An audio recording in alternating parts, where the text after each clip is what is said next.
قال رسول الله صلى الله عليه وسلم بني الإسلام على خمس ইসলামের ভিত্তি পাঁচটা বিষয়ের উপরে। যে এই পাঁচটা বিষয়ের উপর ভিত্তি করে এই ইসলাম নামক যে বিল্ডিংটা রয়েছে সেটা উপরের দিকে উঠে। এই পাঁচটার জন্য কোনো একটা যদি কেউ অস্বীকার করে বা পাঁচটার কোনো একটা যদি তার জীবনে না থাকে, কোনো ক্ষেত্রে সে কাফের হয়ে যাবে, কোনো ক্ষেত্রে সে মুশরিক হয়ে যাবে, আর কোনো ক্ষেত্রে সে ইসলামের লাইনে একবারে দুর্বল, অসম্পূর্ণ ইসলামের অধিকারী সে হবে। এজন্য আল্লাহ রাসূল বলেছেন বুনিয়াল ইসলাম আলা খামসিন, ইসলামের ভিত্তি হলো পাঁচটা বিষয়ের উপর। এক নাম্বার হলো শাহাদাতি আল্লাহ ইলাহা ইল্লাল্লাহ, যে আল্লাহ ছাড়া কোনো মাবুদ নাই, ওয়া আন্না মুহাম্মাদুর রাসূলুল্লাহ, এবং এই কথা সাক্ষী দেওয়া যে মুহাম্মদুর রাসূলুল্লাহ, মুহাম্মদ আল্লাহ পাকের রাসূল। এই কথার সাক্ষী দেওয়া এটা হলো প্রথম, যে আল্লাহ ছাড়া কোনো মাবুদ নাই, মুহাম্মদ সাল্লাল্লাহু আলাইহি ওয়াসাল্লাম আল্লাহ পাকের প্রেরিত রাসূল, এই সাক্ষ্য দেওয়া। এই পাঁচ জিনিসের এক নাম্বার হলো এটা, যেটাকে ঈমান বলে, যেটাকে বিশ্বাস বলে। দ্বিতীয় নাম্বার হলো ওয়া ইকামুস সালাহ, নামাজ কায়েম করা, এটা হলো দ্বিতীয় স্তম্ভ। এটা ফাউন্ডেশনের দ্বিতীয় অংশ এবং সর্বোচ্চ পর্যায়ের অংশ ঈমানের পরে। তিন নাম্বার হলো ওয়া ইতাইজ যাকাত, যাদের উপর আল্লাহ পাক যাকাত ফরজ করেছেন, যাদেরকে সম্পদ দিয়েছেন, তারা হিসাব অনুযায়ী তাদের সম্পদ থেকে যাকাত আদায় করা। চতুর্থ স্তম্ভ হলো, ভিত্তির চতুর্থ অংশ হলো ওয়াল হজ, যাদেরকে আল্লাহ পাক হজ করার তৌফিক দিয়েছেন তারা হজ করা। পঞ্চম নম্বর ওয়া সাওমি রমাদান, রমজান মাসে এক মাস ব্যাপী রোজা রাখা। এই পাঁচটা বিষয় হলো ইসলামের ভিত্তি। এই পাঁচটা বিষয় হলো ইসলামের ভিত্তি। ইসলাম যারা দাবি করে, ইসলামের যারা দাবি করে, মুসলমান বলে যারা দাবি করে, এই পাঁচটা জিনিস তাদের জীবনে অবশ্যই থাকতে হবে। আর প্রথমটা হলো সবচেয়ে সর্বাধিক বেশি গুরুত্বপূর্ণ, ওইটা ছাড়া বাকিগুলো কোনো কাজেও আসে না। বাকিগুলো কেন, ইসলামের কোনো হুকুমে ওই প্রথমটা ছাড়া, শাহাদাতি আল্লাহ ইলাহা ইল্লাল্লাহ ওয়া আন্না মুহাম্মাদুর রাসূলুল্লাহ, এটা ছাড়া বাকি ইসলামের কোনো অংশই কাজে আসবে না। এটা হলো থলের যে নিচের তলার মতো, তলা ছাড়া থলের মধ্যে যদি কেউ কিছু রাখে সেটা থাকে না। আর এই ঈমানের পরে সর্বাধিক গুরুত্বপূর্ণ হলো নামাজ, ইকামিস সালাহ। আর এই নামাজ আদায় করা ঈমানের পরে সর্বোচ্চ পর্যায়ে আল্লাহ পাকের হুকুম পালন করা। নামাজ যে ব্যক্তি আদায় করে, এই 5 ওয়াক্ত নামাজ যে ব্যক্তি আদায় করে, সেই ব্যক্তি সর্বোচ্চ পর্যায়ের মুসলমান। আর যে ব্যক্তি 5 ওয়াক্ত নামাজ ছেড়ে দেয়, যে নামাজ আদায় করে না, সে সর্বোচ্চ পর্যায়ের গুনাহগার। ঈমানের পরে সর্বোচ্চ পর্যায়ের গুনাহগার। এই জন্যই তো আল্লাহ পাকের রাসূল বলেছেন, মান তারাকা, ক্বালা রাসূলুল্লাহ সাল্লাল্লাহু আলাইহি ওয়াসাল্লাম, মান তারাকা সালাতান, যে ব্যক্তি নামাজ ছেড়ে দেয়, লাকিয়াল্লাহ ওয়া হুয়া আলাইহি গাদবান আও কামা ক্বালা নবী আলাইহি সাল্লাতু ওয়াসসালাম, যে ব্যক্তি নামাজ ছেড়ে দেয় সে আল্লাহ পাকের সাথে এমন ভাবে সাক্ষাৎ করে যে আল্লাহ পাক তার উপর রাগান্বিত থাকেন, আল্লাহ পাক তার উপর রাগ থাকেন। অপর বর্ণনায় আছে লা দীনা ক্বালা রাসূলুল্লাহ সাল্লাল্লাহু আলাইহি ওয়াসাল্লাম লা দীনা লিমান লা সালাতা লাহ। ওই ব্যক্তি দ্বীনদার না যে ব্যক্তি নামাজ পড়ে না। লা দীনা লিমান লা সালাতা লাহ, যে ব্যক্তি নামাজ পড়ে না সে নিজেকে দ্বীনদার বলে দাবি করতে পারে না। আল্লাহ রাসূল বলেছেন, ক্বালা রাসূলুল্লাহ সাল্লাল্লাহু আলাইহি ওয়াসাল্লাম বাইনার রাজুলি ওয়া বাইনাশ শিরকি ওয়াল কুফরি তারকুস সালাহ। নামাজ ছেড়ে দেওয়া, নামাজ না পড়া এত ভয়ঙ্কর, এত বড় অন্যায়, এত বড় ক্ষতির বিষয় যে রাসূল পাক সাল্লাল্লাহু আলাইহি ওয়াসাল্লাম বলেন যে ব্যক্তি নামাজকে ছেড়ে দেয় সে ব্যক্তি আস্তে আস্তে কুফর আর শিরকের সাথে মিলিত হয়ে যায়। নামাজ পড়াটা কুফর এবং শিরকের মাঝখানে হইল বাধা, দেয়াল, প্রাচীর। যে ব্যক্তি নামাজ পড়তে থাকবে রীতিমতো পাবন্দির সহিত, এহতেমামের সহিত, গুরুত্বের সহিত যে ব্যক্তি নামাজ পড়তে থাকবে সে ব্যক্তি কুফর আর শিরক থেকে বেঁচে যাবে। কুফর আর শিরক, কুফর মানে কি আমরা সবসময় আলোচনা করি আল্লাহ পাকের কোনো বিষয়কে অস্বীকার করা, আল্লাহ পাকের কোনো হুকুমকে অস্বীকার করা। শিরক আল্লাহ পাকের সমকক্ষ কাউকে স্থাপন করা, বিশ্বাস করা। এইটা এমন পর্যায়ের গুনাহ যদি কেউ তওবা ছাড়া এই বিশ্বাসের সহিত মারা যায় তার আর ক্ষমা হবে না। তো এই ধরনের পাপ, যে পাপটা অমার্জনীয় পাপ, সেই পাপ থেকে আল্লাহ পাক নামাজের মাধ্যমে তাকে হেফাজত করে। ক্বালা রাসূলুল্লাহ সাল্লাল্লাহু আলাইহি ওয়াসাল্লাম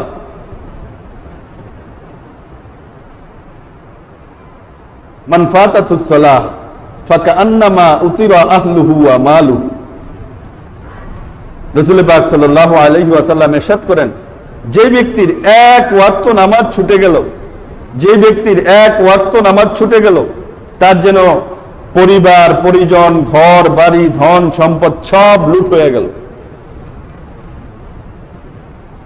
কত বড় কথা যে এক ওয়াক্ত নামাজ যে ব্যক্তি ছেড়ে দিল তার যেন সব লুট হয়ে গেল, তার ফ্যামিলির সব সদস্য শেষ হয়ে গেল, ধ্বংস হয়ে গেল, তার সমস্ত সম্পদ, ঘর বাড়ি সব শেষ হয়ে গেল। এই পর্যায়ের অপরাধ আর এই পর্যায়ের ক্ষতি হইল এক ওয়াক্ত নামাজ যে ব্যক্তি ছেড়ে দিবে। এই জন্য এই নামাজ হলো ইসলামের পরে সর্বোচ্চ পর্যায়ের ইবাদত। এই নামাজ যে ব্যক্তি গুরুত্বের সহিত আদায় করবে সেই ব্যক্তি আল্লাহ পাকের সর্বোচ্চ পর্যায়ের হুকুম পালনকারী হিসেবে গণ্য হবে। আর যে ব্যক্তি এই নামাজ ছেড়ে দিতে থাকবে সে সর্বোচ্চ পর্যায়ের গুনাহগার হিসাবে গণ্য হবে।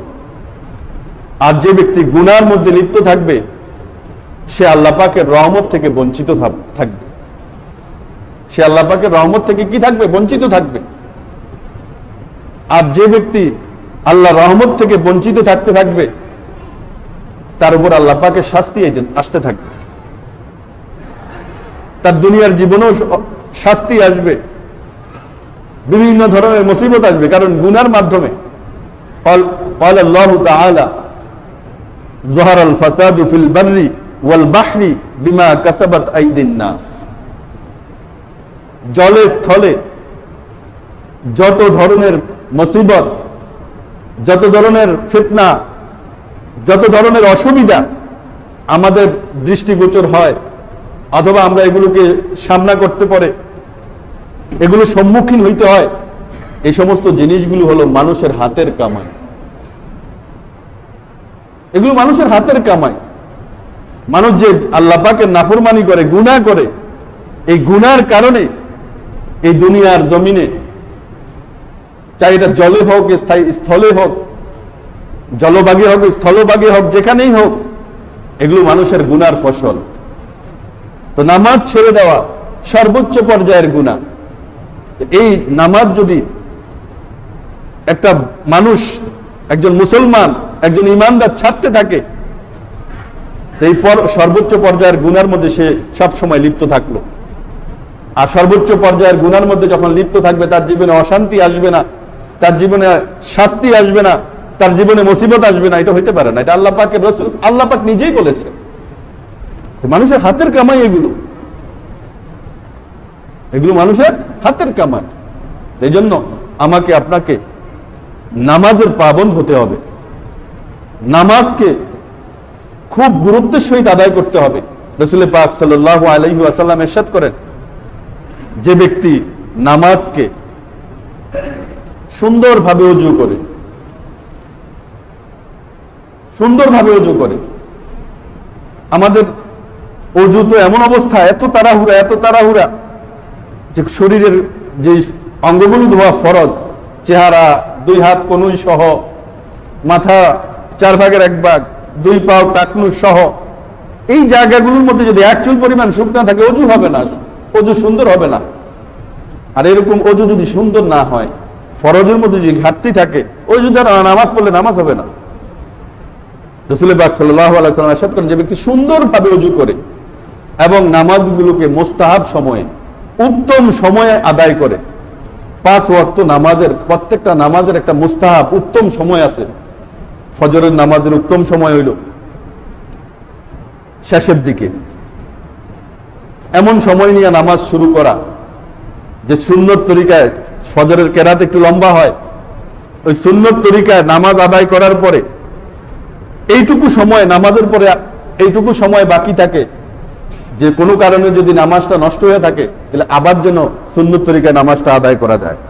এটা হলো মুস্তাহাব সময়, আনুমানিক আধা ঘন্টা 40 মিনিট, সূর্য উদয়ের এতটুকু আগে ফজরের নামাজটা পড়া, এটা হলো মুস্তাহাব সময়। জোহরের নামাজের মুস্তাহাব সময় শীতকালে খুব তাড়াতাড়ি পড়া, গরমকালে একটু লেট করে পড়া। আসরের মুস্তাহাব সময় হইল সূর্য হলুদ হওয়ার আগ পর্যন্ত। মাগরিবের মুস্তাহাব সময় হইল আজানের পরপরই। এশার মুস্তাহাব সময় হইল রাত্রের 1/3 পর্যন্ত, একটু দেরি করে এশার নামাজ পড়া। এগুলো হলো মুস্তাহাব সময়। যে ব্যক্তি, রাসূল পাক সাল্লাল্লাহু আলাইহি ওয়াসাল্লামের হাদিস, যে ব্যক্তি উত্তম রূপে ওযু করলো, সুন্দরভাবে ওযু করলো, আর এই নামাজগুলোকে মুস্তাহাব সময়ের মধ্যে, উত্তম সময়ের মধ্যে আদায় করলো, রুকু সিজদা ধীরস্থির ভাবে আদায় করলো। রুকুর যা অবস্থা, রুকুতে যাওয়া আর উঠা, না উঠতে আবার সিজদায় চলে যাওয়া, সিজদায় না যাইতে আবার উঠে যাওয়া, এরকম না, ধীরস্থির ভাবে রুকু সিজদা আদায় করা, আর একাগ্রতার সহিত নামাজ পড়া, মনোযোগের সহিত নামাজ পড়া। নামাজ একটা দামি ইবাদত। নামাজের মধ্যে দাঁড়াইলে বিভিন্ন ধরনের চিন্তা মাথার মধ্যে আসে, এটা স্বাভাবিক, কারণ নামাজটা হলো দামি ইবাদত। এটাকে নষ্ট করার জন্য শয়তান আপ্রাণ চেষ্টা করে, বিভিন্ন ধরনের মনো সংযোগ নষ্ট করার জন্য বিভিন্ন ভাবে চেষ্টা করে। এই জন্য নামাজের মধ্যে দাঁড়াইলে বিভিন্ন কথা, যেগুলো নামাজের বাইরেও খেয়ালে আসে না, এটা নামাজের মধ্যে দাঁড়াইলে এসে যায়, কারণ শয়তান এই নামাজের মনোযোগ নষ্ট করার জন্য চেষ্টা করে। যে ব্যক্তি নামাজের মধ্যে যখনই মনোযোগ নষ্ট হয়ে যায়, খেয়াল হইলে আবার নামাজকে মনোযোগ ফিরে আনা, আবার চলে যাবে, আবার যখন খেয়াল হয় যারে আমি তো নামাজ পড়তেছি, তখন আবার মনোযোগকে নিয়ে আসা, এরকম করে করতে করতে যে ব্যক্তি নামাজকে শেষ করবে, সে মনোযোগের সহিত নামাজ আদায় করবে। তো রাসূল পাক সাল্লাল্লাহু আলাইহি ওয়াসাল্লামের হাদিস, যে ব্যক্তি সুন্দরভাবে ওযু করলো, নামাজকে মুস্তাহাব সময়ের মধ্যে আদায় করলো, রুকু সিজদা ঠিক মতো আদায় করলো ধীরস্থির ভাবে, আর 4th নম্বর হলো মনোযোগের সহিত নামাজকে আদায় করলো, আল্লাহ পাকের পক্ষ থেকে তার জন্য ওয়াদা, আল্লাহ পাক তাকে ক্ষমা করে দিবেন। আল্লাহ পাক তাকে কি করে দিবেন? এইভাবে যে নামাজ আদায় করবে, আল্লাহ পাক তাকে মাফ করে দিবেন। অন্য হাদিসের মধ্যে আছে যে এইভাবে নামাজ পড়বে, আল্লাহ পাক যে জাহান্নাম তৈরি করে রেখেছেন, জাহান্নামের আগুন যে ভয়ঙ্কর, অত্যন্ত কঠিন, ওই জাহান্নামের আগুন তাকে স্পর্শ করতে পারবে না। আরেক হাদিসের মধ্যে আছে আল্লাহ পাক তাকে জান্নাতে প্রবেশ করাবে। যে ব্যক্তি গুণগুলোর সহিত নামাজ আদায় করবে, তাকে আল্লাহ পাক ক্ষমা করে দিবেন, তাকে আল্লাহ পাক জান্নাতে প্রবেশ করাবেন, তাকে আল্লাহ পাক জাহান্নামের আগুন থেকে মুক্ত করবেন,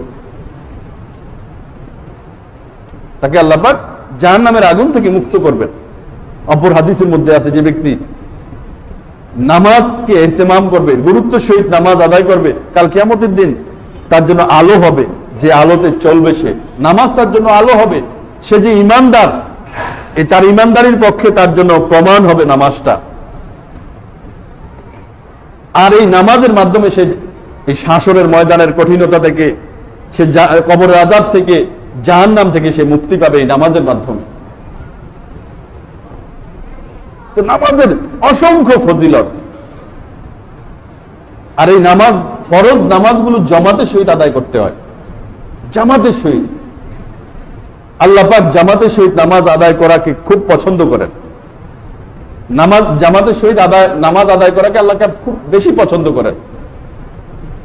রাসূল পাক সাল্লাল্লাহু আলাইহি ওয়াসাল্লাম ইরশাদ করেন, যে ব্যক্তি জামাতের সহিত ফরজ নামাজগুলো আদায় করবে, একা একা নামাজ পড়ার চেয়ে জামাতে আদায় করা 20 গুণের বেশি সওয়াব রাখে। অন্য হাদিসের মধ্যে আছে 25 গুণ, অপর হাদিসের মধ্যে আছে 27 গুণ। তো জামাতের সহিত নামাজ আদায় করলে একা একা নামাজ আদায় করার চেয়ে 27 গুণ বেশি সওয়াব পাওয়া যায়। রাসূল পাক সাল্লাল্লাহু আলাইহি ওয়াসাল্লামের হাদিস দ্বারা জানা যায় জামাতের সহিত আদায় করা। যে রাসূল পাক সাল্লাল্লাহু আলাইহি ওয়াসাল্লাম ইরশাদ করেন, যে ব্যক্তি ওযু করে পায়ে হেঁটে ফরজ নামাজ জামাতে আদায় করার জন্য মসজিদে যায়, আল্লাহ পাক তার সকল গুনাহগুলোকে মাফ করে দেন। সকল সগীরা গুনাহ, কবিরা গুনার জন্য তওবা লাগে,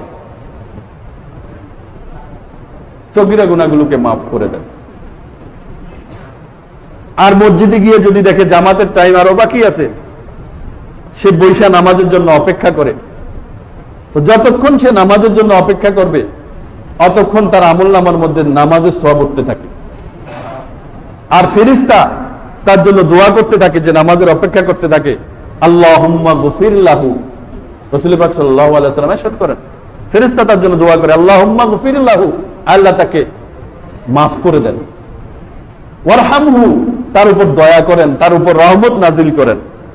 তো যতক্ষণ ফরজ নামাজের অপেক্ষায় সে মসজিদে বসে থাকবে, অতক্ষণ ফেরেশতা তার জন্য মাগফিরাতের দোয়া করতে থাকবেন, অতক্ষণ ফেরেশতারা তার জন্য রহমতের দোয়া করতে থাকবেন। আর এটা কতক্ষণ পর্যন্ত চলবে? যতক্ষণ সে নামাজ শেষ করার পরেও যদি ওযুর সহিত মসজিদে বসে থাকে, অতক্ষণ পর্যন্ত ফেরেশতাদের এই দোয়া পাইতে থাকবে। তো কত বড় সওয়াব, কত বড় ফজিলত। এই নামাজের হিসাব কাল কিয়ামতের দিন সর্বপ্রথম নেওয়া হবে। কিসের হিসাব? নামাজের হিসাব সর্বপ্রথম নেওয়া হবে। ক্বালা রাসূলুল্লাহ সাল্লাল্লাহু আলাইহি ওয়াসাল্লাম, আউয়ালু মা ইউহাসাবু বিহিল আবদু ইয়াউমাল কিয়ামাতিস সালাহ, ইন সালাহাত সালাহা সাইরু আমালি ওয়া ইন ফাসাদাত সাইরু আমালি। কাল কিয়ামতের দিন সর্বপ্রথম ফরজ নামাজের হিসাব নেওয়া হবে। যার নামাজ ঠিক বলে গণ্য হবে, তার সকল ইবাদত ঠিক বলে গণ্য হবে। আর যার নামাজ এর মধ্যে ত্রুটি থাকবে, যার নামাজ না থাকবে, যার নামাজ ঠিক হবে না, তার সকল আমলগুলোকে বেঠিক বলে গণ্য হবে। নামাজ হলো এমন একটা ইবাদত, যেটা ঠিক হবে, সকল ইবাদতগুলো ঠিক হয়ে যাবে।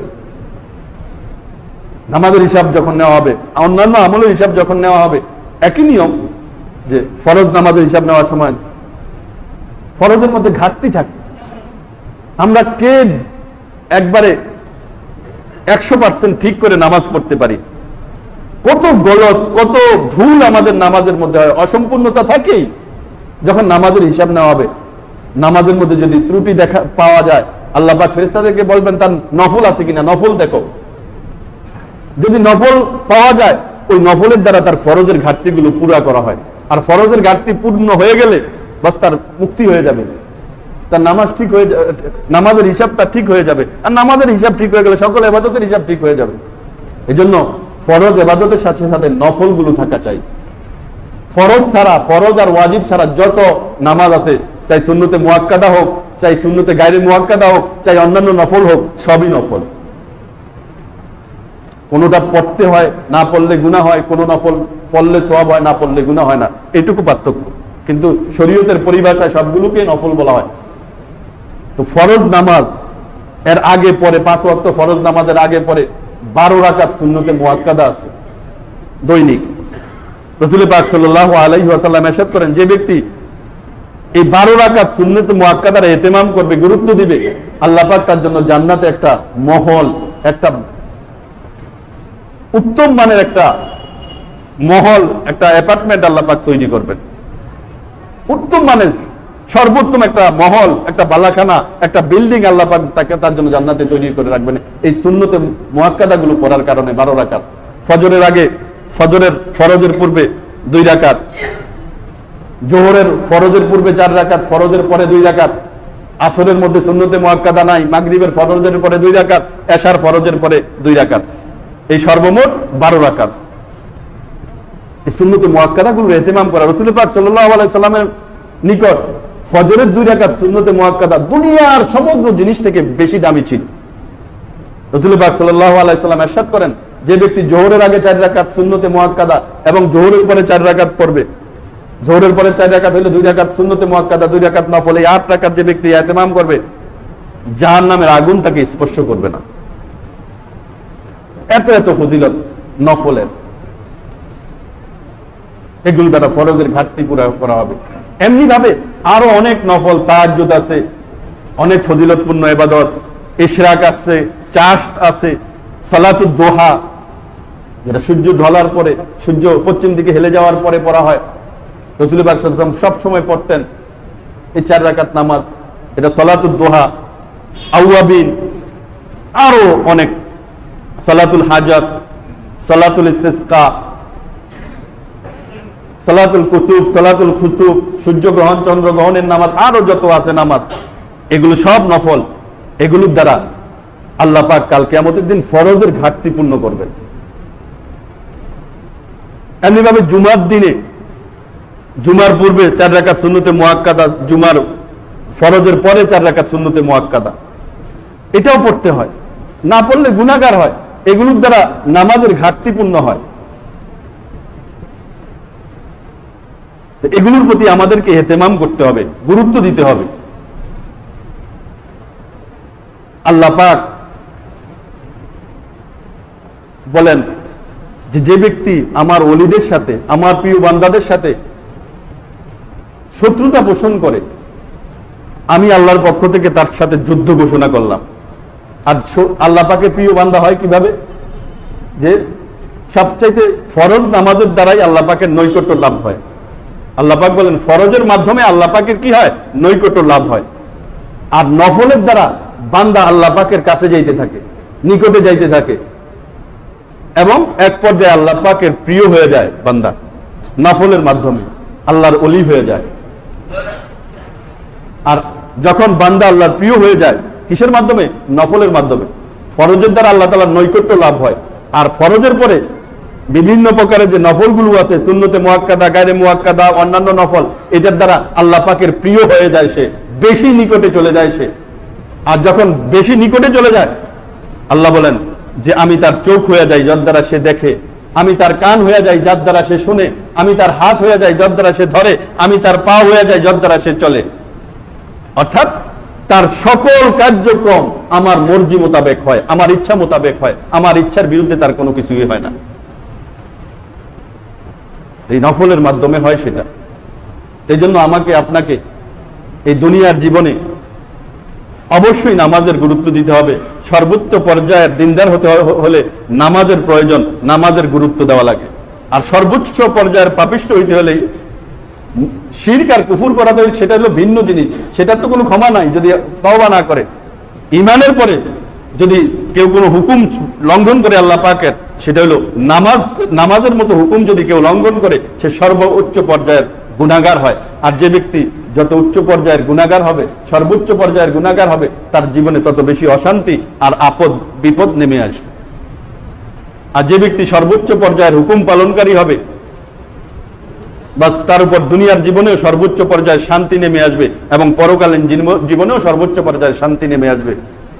লাহুম আজরুহুম ইনদাল্লাহ, তাদের যারা নামাজ কায়েম করবে, নামাজ আদায় করবে ঈমানের সহিত, আল্লাহ পাকের নিকট তাদের পুরস্কার রক্ষিত রয়েছে। এবং তাদের লা খাউফ ওয়ালা খাউফুন আলাইহিম ওয়ালা হুম ইয়াহজানুন, তাদের কোনো ভয়ও নাই, পেরেশানিও নাই, দুনিয়ার জীবনেও না, কবরের জীবনেও না, হাসরের ময়দানেও না, বাস জান্নাতে যাওয়ার জন্যও না। কোনো অবস্থাতেই তাদের কোনো ভয় থাকবে না, পেরেশানিও থাকবে না। আল্লাহ পাক আমাদেরকে এই নামাজের মতো ইবাদতের গুরুত্ব দিয়ে এবং এই ফরজ নামাজের ঘাটতিগুলো পূরণ করার জন্য নফলেরও কিছু পুঁজি রাখার তৌফিক দান।